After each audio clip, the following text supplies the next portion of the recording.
Welcome to Fortress on a Hill. I'm Henry. I'm Danny. I'm Kagan. We're three leftist veterans that aim to expose the reality of the U.S. military's multiple wars abroad and to illuminate the damage military service does to Americans. American presidents throughout U.S. history have used American military and diplomatic power to force regime change of democratically elected governments around the world. Most veterans come from families vested in prior service, and American generals choose their own, ensuring diversity of thought never interferes with American warmongering. How can we stand by and do nothing while our military kills and destroys lives the world over, while telling Americans that all this death and destruction protects them from terrorists when nothing could be more false? Fortress on a Hill aims to change that. Well, welcome listeners to Fortress on a Hill. We have a really great guest to talk to today about her new book. Chris Lombardi is here with us to discuss her new book, I Ain't Marching Anymore, Dissenters, Deserters, and Objectors to America's Wars. Her work has appeared in The Nation, Guernica, I think I said that right, Philadelphia Inquirer, ABA Journal, and at WHYY.org. She is a Philly native, and we're really excited to have her here to talk about the amazing work that she's written on dissenting veterans. So Chris, welcome. Thank you for coming to chat with us. I like this podcast a lot. I was very happy to be invited. To start off, we do talk to a lot of dissenting veterans on this podcast, and everybody has a unique journey, a unique tale, so to speak, of their movement towards becoming a dissenting veteran. I was wondering, could you please give the listeners a glimpse into your history as a veteran dissenter, how your journey began? Well, let's say that I'm not actually a veteran. I got into this because I was a liberal kid who was hired to edit a magazine called Central Committee for Conscientious Objectors in 1995, and I thought it was just going to be, doing this magazine. It'd be cool, but it's that was the birth of the GI Rights Hotline, and suddenly I'm talking to soldiers every day, and learning that people who had joined the military were like me. They only wanted to sort of be part of something bigger, and then they figured something else out. And that was my life for a long time. I helped some women organize something early organization on behalf of survivors of military sexual assault. I kind of coordinated the GI Rights Hotline for a while, and then when I went back east to rediscover myself as a writer, I never forgot about this, and ended up at Columbia University Graduate School of Journalism, where this guy runs a book seminar. And I said I wanted to write a book about the GI Rights Hotline. So it'd be interesting to have, on one side you've got all these like liberals and clerics and stuff, and then the other side somebody at Port Benning who's just trying to figure out what to do. And my professor, because this was 2005, which was the year after John Kerry did become president, he said, "Why don't you write a narrative history of soldiers who took dissent?" I was like, "Okay," and that's what has taken me 15 years. But I'm in the veteran space a lot. I'm one of these people that if someone's a dissenting veteran, I trust them more than anybody else, because I've believed since 1995 that if we're going to have progressive social change in this country, it's going to be led by anti-war progressive veterans. Well, the fact that you're someone who supports anti-war veterans and loves talking to them while not having served yourself, to me, makes it all the more powerful. We talk on the podcast often about that all of the realities that we understand about being dissenting veterans don't require us to be veterans to understand them. And so, you fit into a very specific but powerful group of people that, like somebody like Scott Horton, who he's didn't serve either, but he is immensely passionate about all these issues. And so in a lot of ways that makes you, I would say, more valuable in this particular space, because you do make those connections and you didn't have the personal ones that we did through So I don't mean personal, but in terms of military Yeah. service, those particular ones. So, tell us, how did your journey begin to write this, and what was your ultimate goal with creating it? Because I was doing it for such a long time, I got to know a lot of people and kind of promised them this. So it was never an option not to not publish this book. And my goal was to for people to understand that there is this progressive veteran space, and now you're talking about, as you say, Danny, patriotic people, and a noble tradition that needs to be acknowledged, and is not. What I did not expect is that I found instances of it starting in 1777. So it turns out, how do you say, naturally becomes also a journey about people who were hired to enforce things. What they were enforcing was the disposition of American Indians.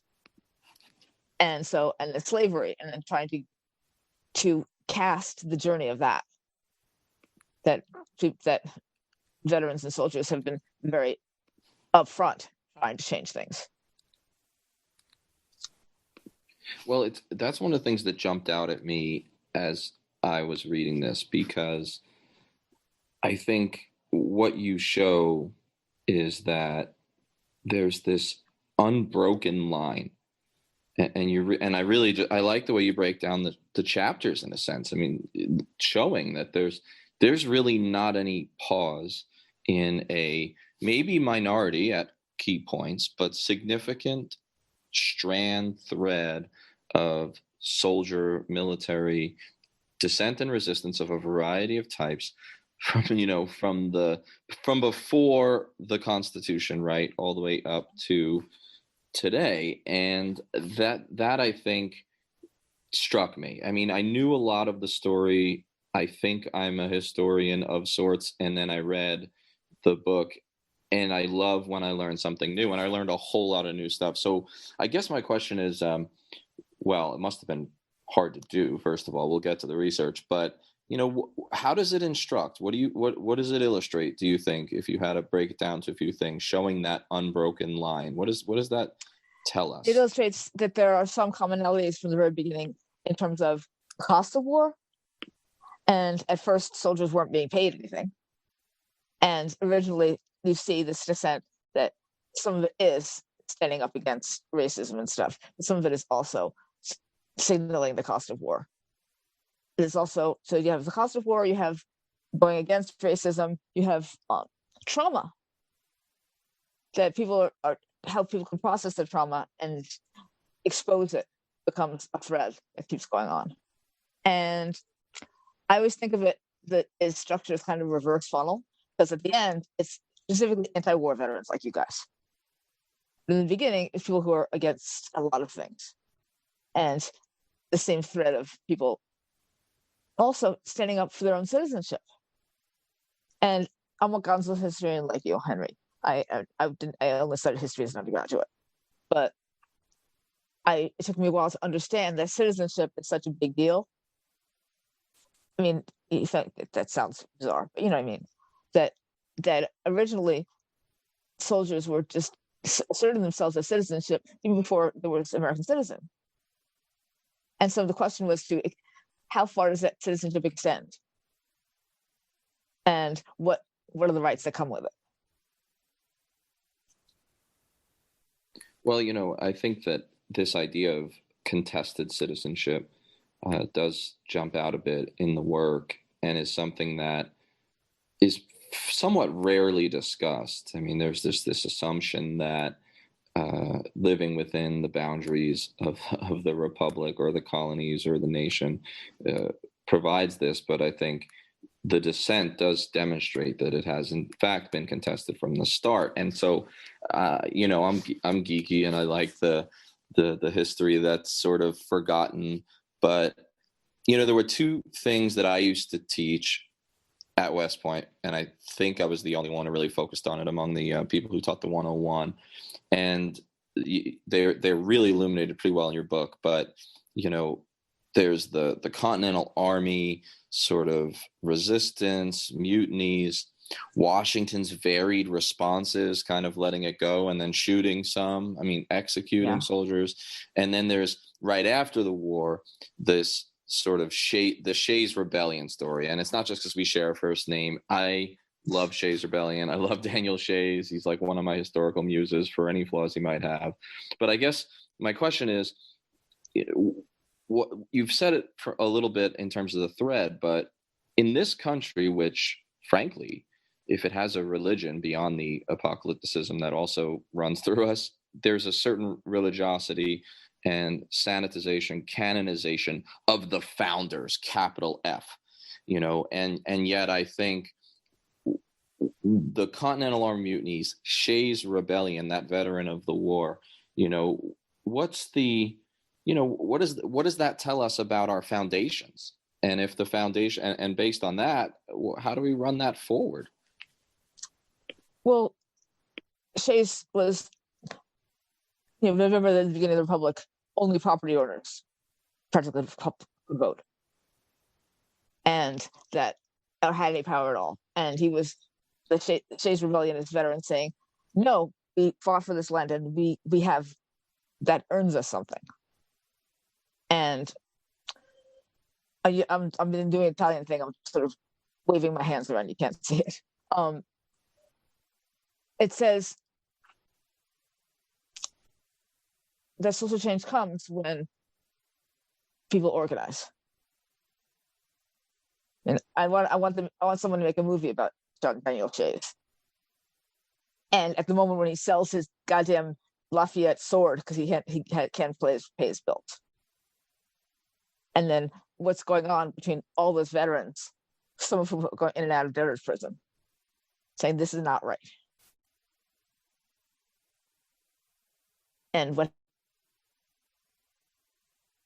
happened there, of course, was the Constitutional Convention, that we have to lock this down in our way to prevent all this happening again. But it still changed the way people thought about what happened next. And I found that cadets, probably particularly cadets or other, military academy students, they were a little shocked by some of the things that you describe in the book when I would present it to them, especially the selling of the sword and complicating their idea of Shays Rebellion. I think one of the things that is lost when we talk about the convention, at least among popular understanding, there are some scholars who digging into this. But one of the things that's lost is that what you mentioned, the role of soldier and veteran dissent and resistance in driving, it's not the only factor, but it's an important one in driving us towards the Constitutional Convention, which we could, of course, debate whether it's a revolutionary or a reactionary constitution. But right, exactly. But regardless, I think that what's interesting is with these founders, again, who we've canonized, and we always say, what would the founders do? It's just very much like, what would Jesus do? I really believe it's sort of a religion. It's a deification of the ancestors. We really got to look into its Eastern origins, but nevertheless, and I'm kidding, but we always say, or folks always say, especially on the right, but not only, oh, what would the founders think of this? And of course, I always say, but of course, the founders didn't agree on anything. And one of the things is when it came to this veteran resistance, when it came to some of the soldier resistance during the war that you bring out and after, it divides the founders straight down the middle, or at least it divides a lot of them, so that you've got people like Jefferson and Washington taking separate stands on Shays Rebellion, but also others. And so I guess, do you see a link between the divisions in the founders about dissent, about their military and what its role should be, and the way founders have been used moving forward? As a big fan of Hamilton, I've thought a lot about this. And in the most recent horrifying justice getting appointed, a lot about this originalism, that this idea that the founders were all we need to do is talk about what they wrote, and we don't have to believe anything else. And it's kind of the opposite of the original sort of John Lockean principles on which they originally founded the country. And there's a tension between believing in the rights of the citizen and believing in what the interest of the property owner. And the one where I don't say much in the book, but I think it's underneath, you can tell I'm critical of the capitalism that was also at the founding. And that's a lot of the issues, especially in early republic, that you saw was around that. I wanted to bring up a little bit about the economics of serving. The book, I think, is a great reference for understanding how poor people in each given period, whether they were drafted or volunteered, the immense weight that was on them to try to deal with that. I got a little quote here from the book. Quote, as Schutz answered calls and sat down with nervous soldiers, one thing became clear. The draft may have officially ended, but it had been replaced with a poverty draft.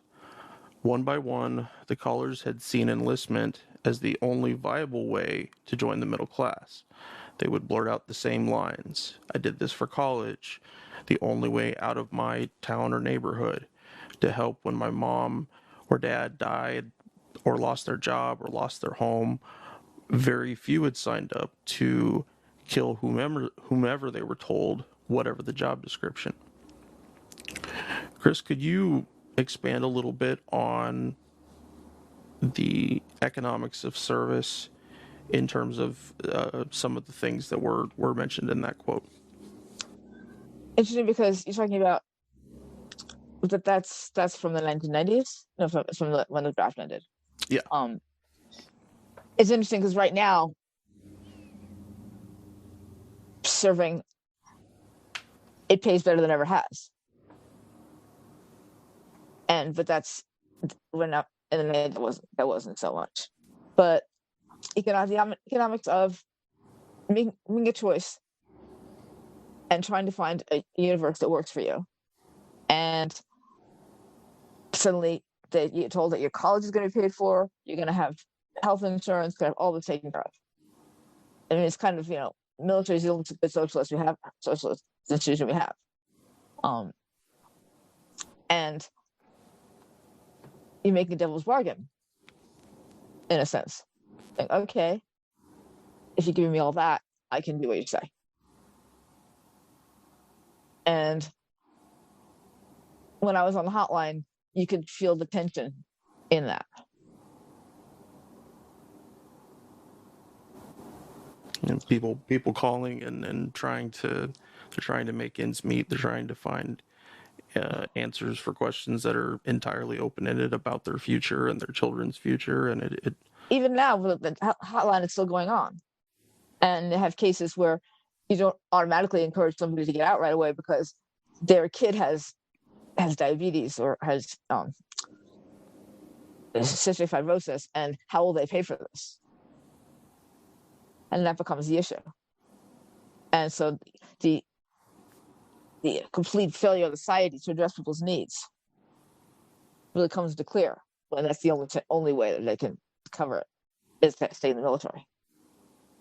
All right, so there's some obvious overlap, at least conceptually, between both our books are pretty new, Patriotic Dissent and yours, and yet I think so there's some similarities, there's some differences, some similarity in the title, some surface implications that it's about the same thing, but actually I think there's an enormous amount of difference, and you do some things that are super valuable. And I think one of the main areas where, my book is remiss, and it's partly because it was asked to be like a coffee table essay, when it was pitched to me, but it's more than that. I think where I'm remiss is, with a few exceptions, a lack of enlisted and rank and file voices.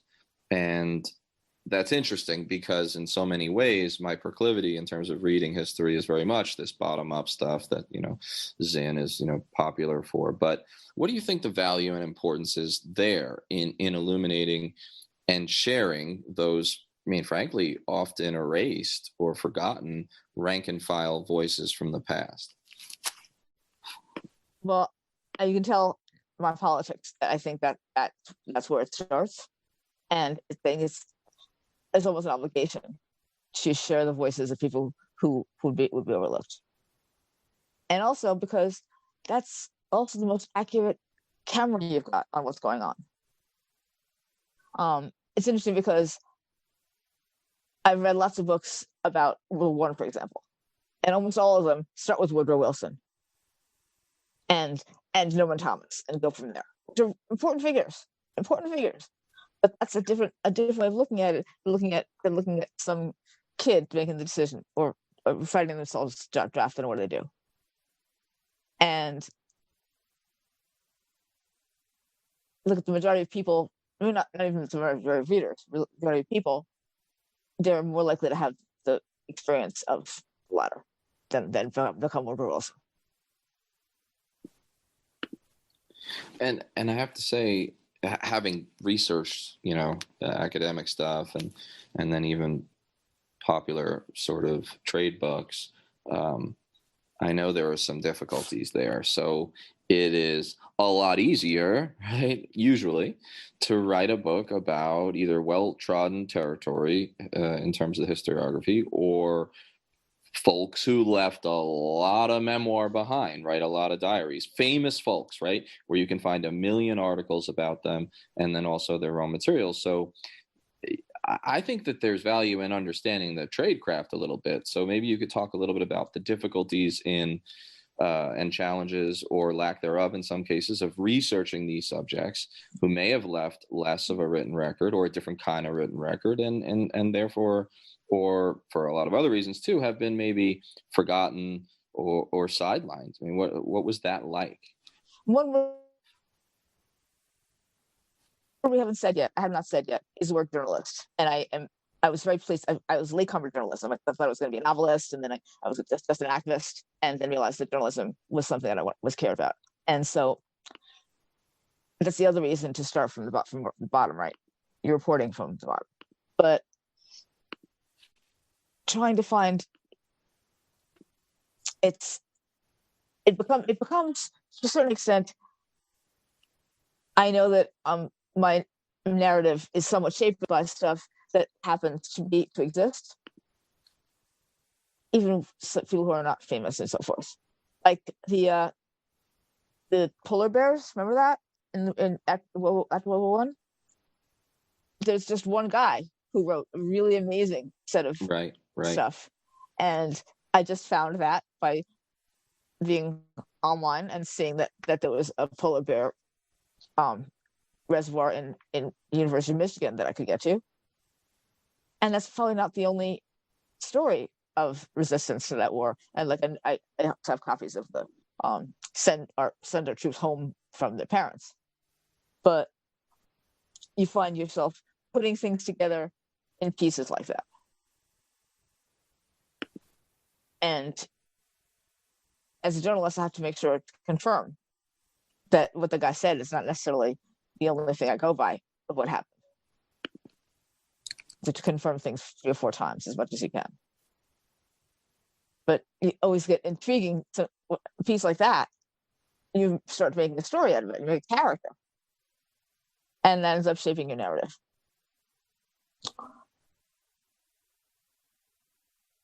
Or William Apess, the Native American, African American kid who joined the military because he was broke during the War of 1812. And because he published some books and then later become an activist minister, then you get more of a picture of what those years were like for young soldiers of color.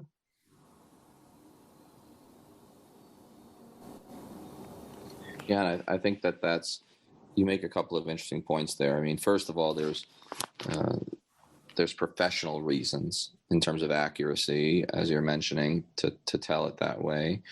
This is the majority of the voices. It's usually the, quote, trigger pullers that you're talking about. And also, I think what was interesting is the sort of, I mean, yeah, we're generally lefties over here, as you know. And so there is a political inflection to it. But I think that what you're describing here, and tell me if I'm wrong, is to some extent, I don't know, like an ethical obligation, right? To make sure that folks have a voice that have been erased. Yeah, exactly. And so it's like it's not easily as easily dismissed as just politics. Now, don't get me wrong, we'll be dismissed anyway, folks who think like us. But I think that that's what you're raising a little bit. Does it have that feel that there's almost something obscene about not running from that direction? It certainly feels imperative. And I've been a Democratic Socialist since I was 12 years old. So, but feeling that you have to go with the people that are most affected. The guys and I love doing the podcast. Being able to share our experiences in the military with allies and supporters means the world to us. But we can't do all the work. We need you to share an episode of ours with someone, anyone whom you might think might be affected by it. Young people looking to join the military, or parents advocating for one, conscientious citizens who care about the violence the U.S. wages in their name, advocates for women and people of color who understand the harsh environment the military creates for females and minorities and inflicts on minorities around the globe, and anyone else you think it might affect. Please take a moment, pause the episode, share this with them. Now, our podcast is supported in a few different ways. First, there's Patreon, where we're blessed to have an array of wonderful supporters helping the guys and I pay for some of the podcast's expenses. Those who contribute $10 a month or more will be mentioned right here as an honorary producer, helping keep you, our listeners, stocked with new episodes. But you don't have to contribute $10 a month to help us. For as little as $1 a month, you can keep us going, paying for hosting and storage fees, transcribing old and new episodes, promoting and expanding the podcast, and more I'm sure I can't think of at the moment. So, let's bring out these honorary producers. And they are Will Arenz, Fahim Shirazi, James O'Barr, Adam Bellows, Eric Phillips, Paul Appel, Julie Dupree, Thomas Benson, Emma P., Janet Hansen, Lawrence Taylor, Tristan Oliver, Marwan, and the Status Quo podcast. Your contributions are wonderfully helpful to us. Thank you so much. However, if Patreon isn't your style, you can always contribute directly to us through PayPal at paypal.me/ForSanaHill. Or please check out our store on Spreadshirt.com. Make sure you check for promo codes before you order. And now, let's get back to the podcast.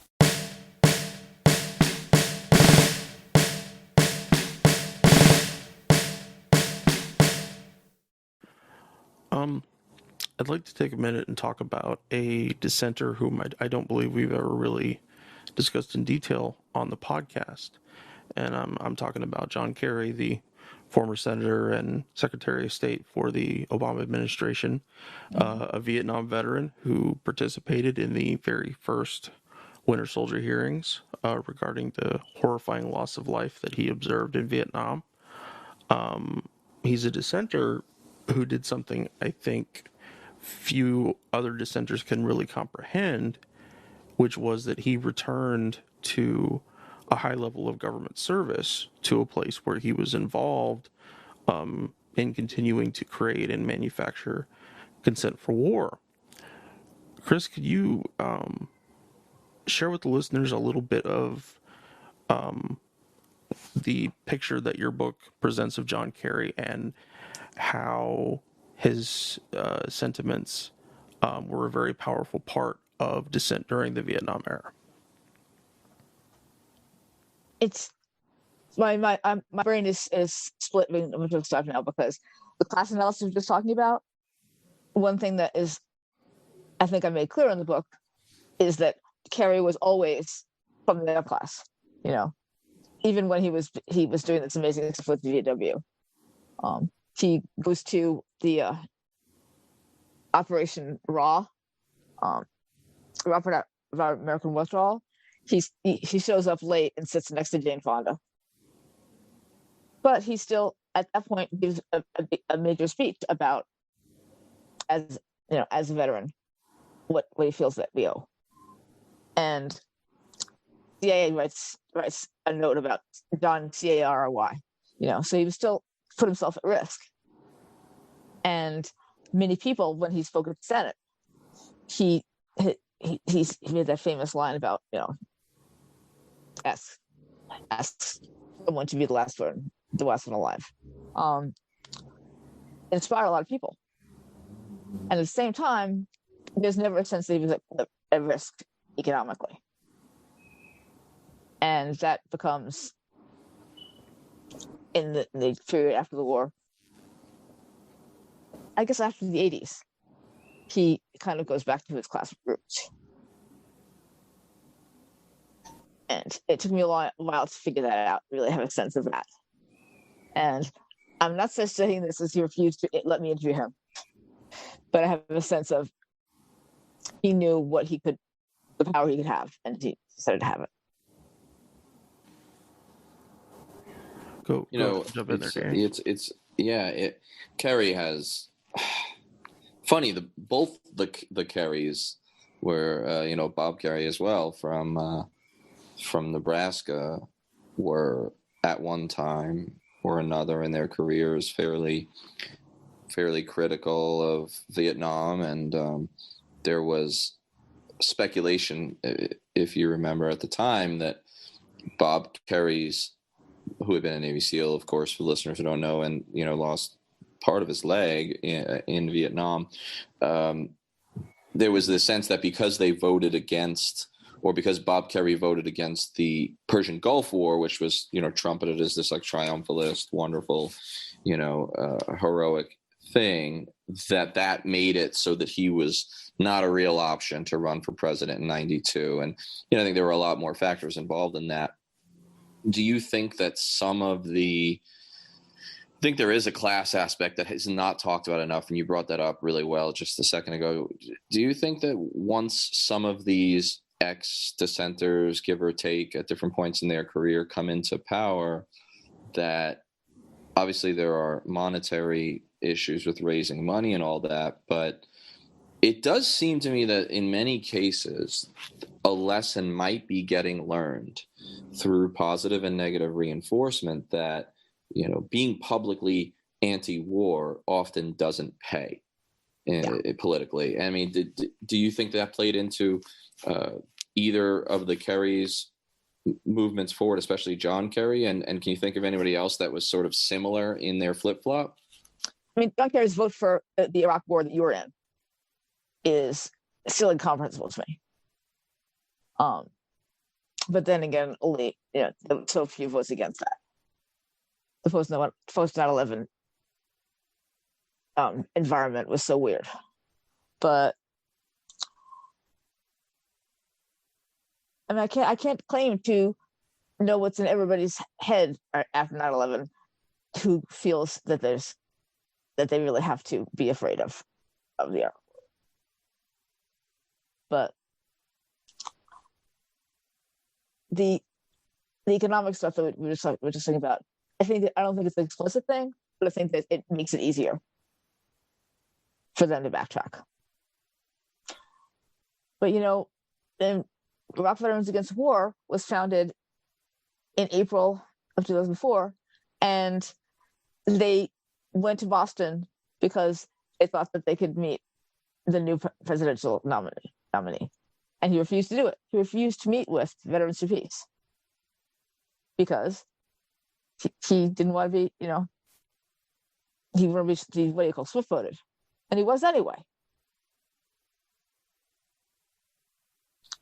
It's maddening because I feel like And I get yelled at a lot for being hard on Democrats, and there's like a theory that I'm like a secret MAGA enthusiast or like a fifth column for the Trumpsters, which is like ridiculous. But do you ever get, I mean, I'm just way off script right here, but like, it's so maddening when you describe that every single time I hear it, that, you know, Kerry's sort of waffling and hedging and just weakness in that moment, right? That is just a pivotal moment that's been forgotten, and that's like an unforgivable thing to me. But as you mentioned, they swift voted him anyway. I mean, if I was advising, which would never happen, they would never allow that. But if I was advising Democratic candidates or figures, I would say, do whatever you feel, whatever is in your heart, and don't try to hedge or strategize, because you're triangulate. Yeah, it's not going to save you.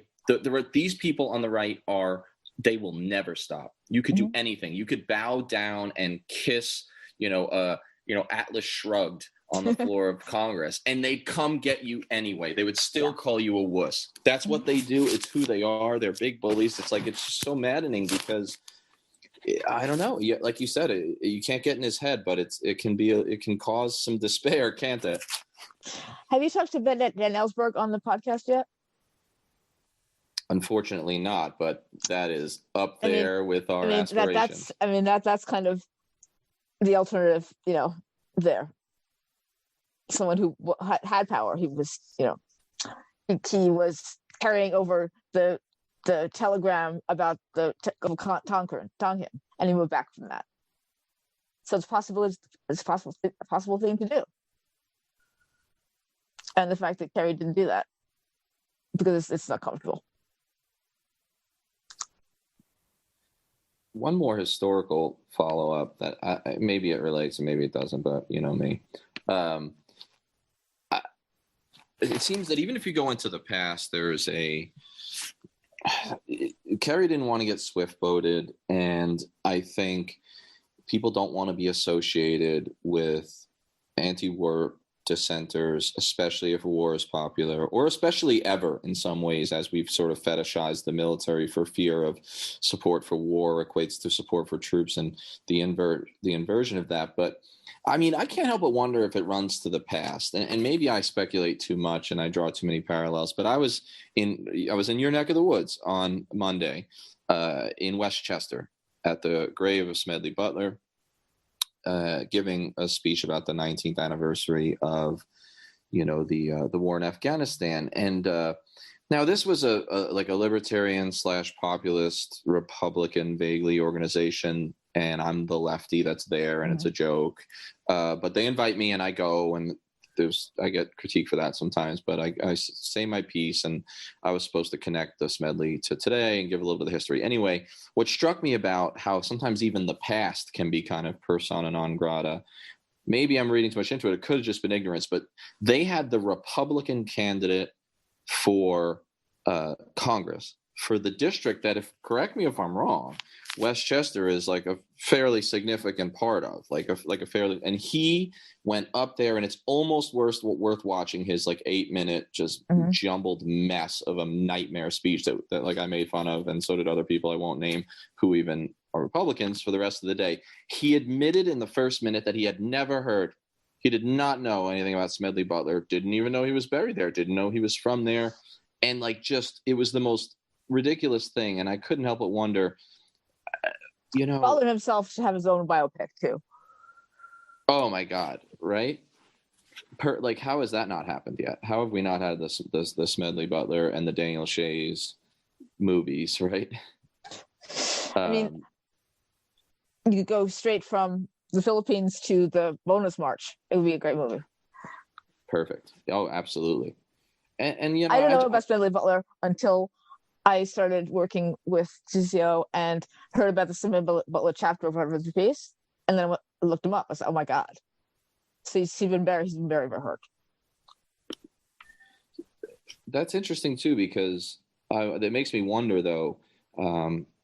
It is the sort of he should be the proudest son of Westchester in a lot of ways. I mean, I was looking at some of the public buildings as I was walking around, and he's just one example. And yeah, he was pretty prominent. But I mean, do you think that the erasure? Yes, yes. Do you think the erasure is, I don't know, is it of even these most prominent ones, is it purposeful or is it something else? I mean, and not just him, but in general, these stories you're telling, especially at the grassroots, which is your real focus. I mean, these are not well known past, and if we don't know that past, then we don't see the thread to the future and understand that we're in good company and maybe we still need this. I don't know, to what extent do you think it's purposeful or just kind of accidental or something in the middle? I think that Butler is not an easy figure because he was an active bad guy, so to speak, in the Philippines and so forth. So the fascist people don't want to deal with him, and then socialists don't know have not figured out what to do with him, except for you and what's his name, Spencer Rapone. I got Spencer to write an article. I edited a magazine. I also work on the magazine of Democratic Socialist America, and they let me guest edit an issue for the summer of 2019. And I asked Spencer Rapone to write an article for me about Medley Butler, who you and he must have talked at the West Point Connection. Right. And he voted for, I believe, socialist candidate in 36, right? Is that correct? Yeah, he did. Yeah, fascinating guy. But yeah, no, I think it's interesting to see. I mean, and he's, in some ways, he's like a singular or anomalous example, but just in a general sense, the way there aren't really statues to dissenters. There aren't really even a whole lot of books. They're less likely to land on the bestsellers list. I mean, let's be clear. I mean, no matter how good your book is, and I hope I'm wrong, right? But for all of our sakes, including yours, there will probably be 7 more biographies of founding fathers or Civil War figures before there's ever, right, work done on some of these folks that makes it to, the polite pages. The only biography of Butler I found was this thing called Maverick Marine, and it's a good book. Right, I read that. Yes, but yes. it's not huge. Part of me, I have this ambition to write a biography of Frederick Lewis Douglass' son. Right. But I think that probably someone else will write it, and I want to help that happen.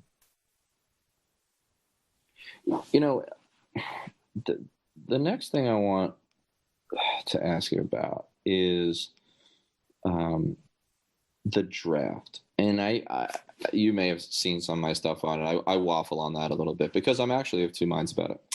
But yeah, it's hard not to be. It's just one of those dilemmas that just like, I mean, I'm a lunatic, so I'll like wake up in the middle of the night like with a new thought about it and be like, oh, I've been wrong all along. I'm totally misrepresenting this, because it's just one of those tough ones for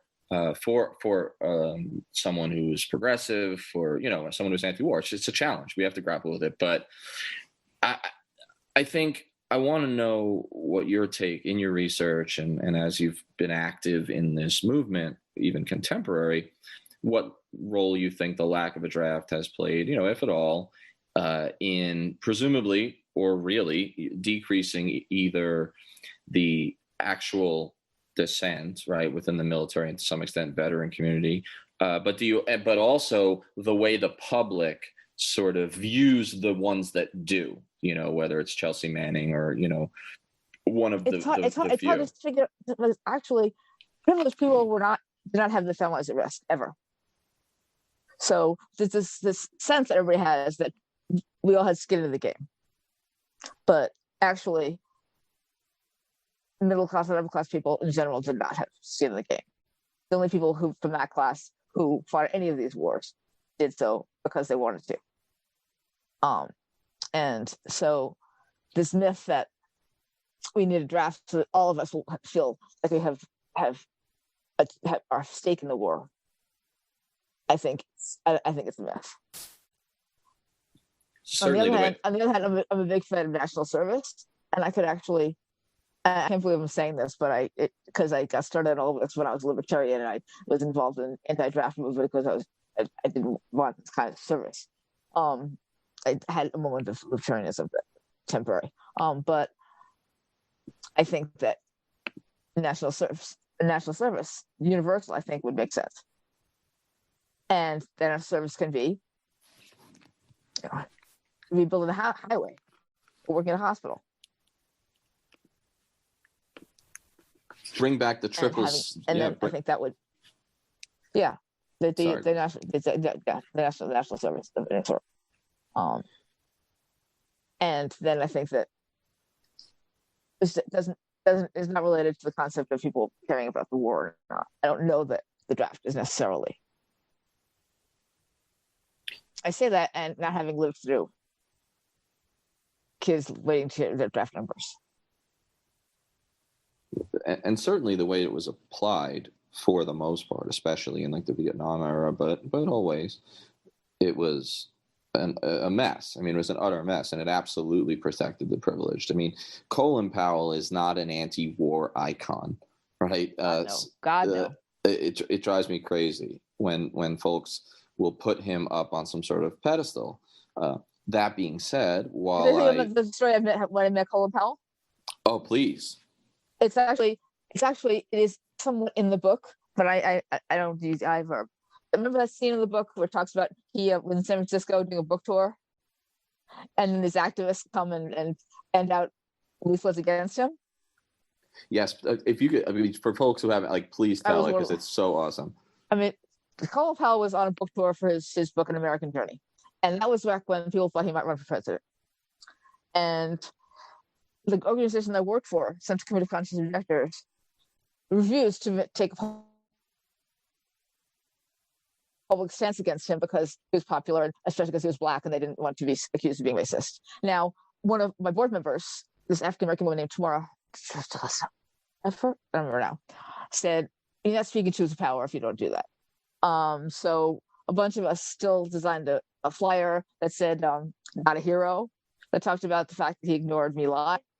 And I didn't know for a fact that he was the one that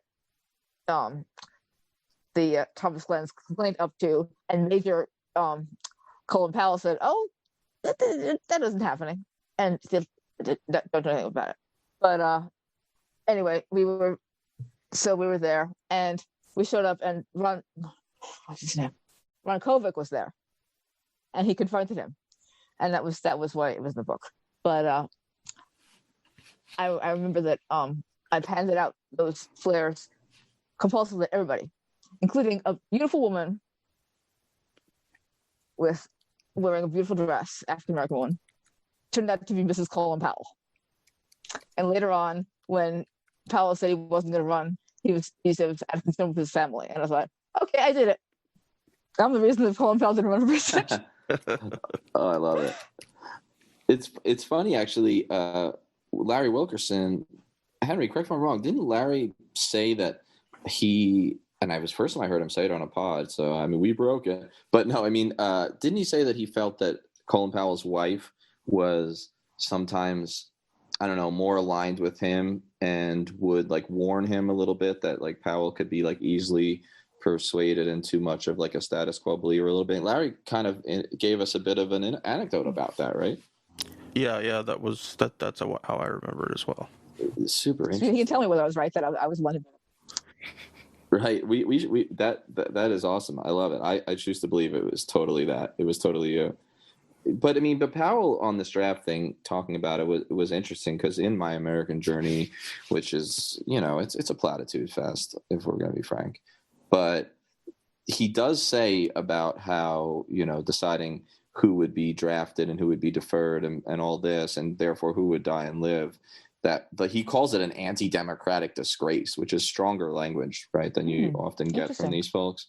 And it was actually like my favorite little bit in the book, right, which otherwise is pretty forgettable in my and I don't like those kind of books anyway. But, you know, he said I'm still angry that so many of the sons of the powerful and well-placed managed to wangle, I like that word, slots in reserve and National Guard units. And one of the the tragedies of Vietnam was this raw class discrimination, right? Definitely an important thing. And for him to say, it shows that this was pretty mainstream thought. And yet at the same time, I think the reason I'm of two minds on it is because, I mean, I don't know what would ever happen, because there wouldn't be any constituency for it, of course, anyway. But if it were actually applied evenly, then I guess it's all very theoretical. But it seems there might be an effect on war choosing to go. I don't know. That could be a pipe dream. I've called it the nuclear option, right? Bringing back the draft. Like, it's in my darker moments where I'm like, nothing's going to work unless we bring back and make everybody go, or make like the presidents fight with swords or something against the dictators. But like, I mean, that would be great too. Like Troy style. But anyway, I just think it's an interesting aspect of all this. And Powell should have known, I don't know how old he is, but when he was growing up in the Korean War, it was same situation. There was a draft, but again, the privilege got out. It wasn't a Vietnam War thing. Right. So one more from me.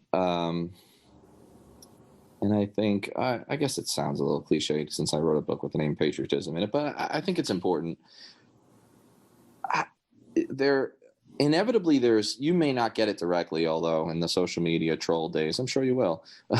But there's a potential critique that you can see coming from, the standard patriotic American. I mean, this is what my uncles would say, right? If they even saw the front of your book, they might not open it, or at least some of them, not all of them. Some of them are thoughtful. They would say, there's something un-American or illegal about the things you're highlighting. Like, why do you choose to highlight such controversial things as mutiny, desertion, refusal to accede? That I think there is an element that just thinks that like, it's one thing to talk about maybe writing an op-ed as a dissenter, but like a mutiny or going AWOL or all that. So I guess why did you choose anyway? I mean, or maybe because, why did you choose to highlight that, and how does it complicate, redefine, or whatever our notions of patriotism to lay these stories out? I think that every single person who did the things that I described, not every single person, most, had a sense of believing in the country and were acting according to those principles. And it makes sense to highlight people who are believing something that's important. I mean, the guys who would not cross the border into Canada because the country is only 50 years old, but damn, it's not a country that does that. I'd like to switch gears here a little bit and talk about environmental exposures. Researching and understanding all the different ways across different eras that those exposures have caused very real diseases and pain is a very fundamental part of my dissent's foundation. And this is not an all-inclusive list, but it was what I was thinking of offhand. In Vietnam, it was Agent Orange.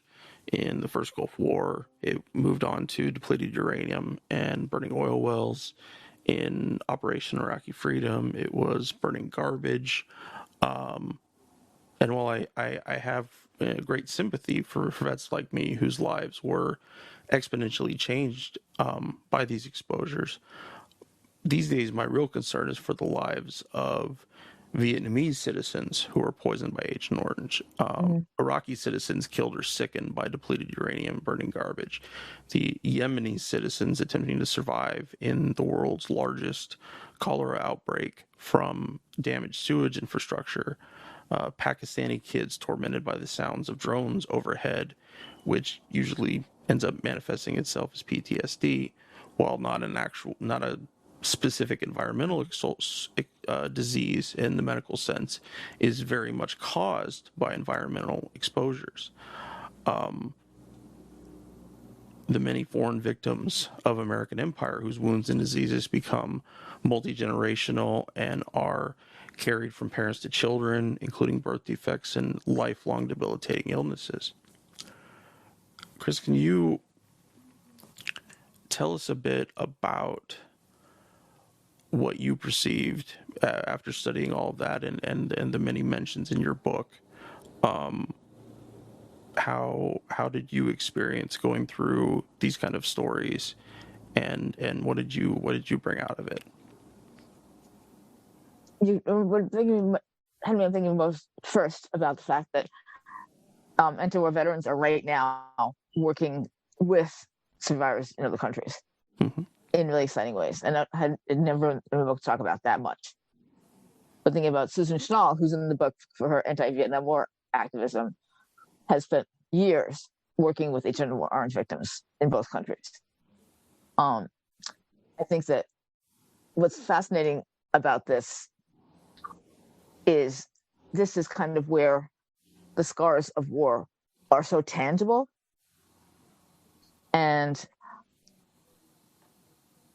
I feel terrible that you guys have to live through it, and the way that's how you have to manifest it.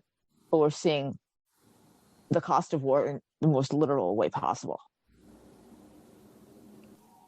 Or the verdict, if we were to call it one verdict, is still very much out on the entirety of ways that people who served in combat zones and the civilians lived through them. Like recent research about blast pressure and concussions just caused by being near machine gun fire, or even if you were the gunner firing the machine gun, that we still have such little understanding of this. It's interesting because I haven't thought about that much, and I would like to hear more about it. There's just so much, there's just so many things, and I think for me is that we want to see these places, these people that we brought war, that our country brought war to. We want to see them be able to take steps back and find some way to mitigate the damage from generation to generation. And after reparations, basically. Say that again. Reparations, basically. Essentially, absolutely. But that that at what point do future generations is it able to stop? And the reality is that it doesn't. That it is carried on, and that we have too much of a mentality that the troops go home and we're done with the war. We wash our hands of it, and we and then after a while we know that vets are getting sick, and then we study their illnesses, and when then the VA denies it, and then after many years the VA stops denying it because the evidence becomes irrefutable. And what I think is the next biggest step our country needs to take, and is trying to acknowledge that, is trying to do real reparations work in the places we've been. And of course, how that war never stays, the damage of war never stays centralized. Refugees moving into other countries and things like that. That if we're to really grab hold of our own humanity in terms of causing war, that means we have to acknowledge their humanity as much as we acknowledge our own. And I found that narrative through your book very, very powerful. Thank you. Well, I think that's a really good place. Can we mention the launch first? One last thing. Oh, sure, go ahead. On November 10th, which is the day before Veterans Day, there's going to be a book launch where I'm going to be having a conversation with Adam Hochschild, who wrote that book about World War I, To End All Wars, and King Leopold's Ghost. And when I first met him, just when I was starting the book, I asked him for tips about it. He's always been a big booster of the book. So we're going to be talking about writing about war and narrative nonfiction. And I thought that people who were interested in this topic might be interested. And I will send you the link to it. And if you want to put that on the podcast page, that would be great. Absolutely. I will make sure. If you want, people who are listening want to go to, just search for my name and the book and Adam Hochschild, or would you go to Eventbrite? Eventbrite, I ain't marching anymore. Okay. And that's what it is. Yeah, I'll make sure to link that in the show notes so that people have a chance to go, and I will also promote that on social media. I'll try to come watch as well. It'll be great. So before we close out here today, will you tell the readers where they can find your additional work, Democratic Left and such? And I edit a magazine at Democratic Socialist America, DSAUSA.org. But I also, you search under my name, you'll see stuff from The Nation and especially from Guernica. And also ain'tmarching.net. Go to ain'tmarching.net. And if you want to know about my other stuff, there's selected articles. And that's, you can find it. And that has my blog about the book and about all the issues that we're talking about. Ain'tmarching.net, that's the easiest part. All right, I'll make sure all that stuff makes it into the show notes. And just before we close out here, do you know what your next project is going to be? What you're gonna continue working on into the future? Well, I was asked to co-write a chapter for a book called The Oxford Handbook of Peace History. One of those textbook industrial complex books that we can afford to buy. Mm-hmm. But I said yes, of course, and I started to look into conscious objection around the world. And I realized it's not an international version of my book, and I might try to do a version of the international version. Not one something that takes 20 years, but look at some of the stuff happening overseas. The Israeli resistors and some of the stuff in Chile, and that would might be worth it. And other than that, I don't know. That sounds great. I'll make a note to keep an eye out for that. Well, Chris, thank you so much for coming to talk to us. Thanks for inviting me. Take care. Absolutely. And thanks everybody for listening today, and we will catch you guys again next time. We're on Twitter at Fortress on a Hill, and also at Facebook.com at Fortress on a Hill. You can find our main blog page and our full collection of episodes at www.fortressonahill.com. iTunes, Stitcher, Google Podcasts, Patreon, Spotify. You name it, almost anywhere you listen, we're already waiting for you. And hey, we're always in the market for more Patreon supporters. Please consider becoming a patron at patreon.com. And if you're not into giving us a monthly payment, think about giving us a couple bucks on PayPal. The link is in the show notes.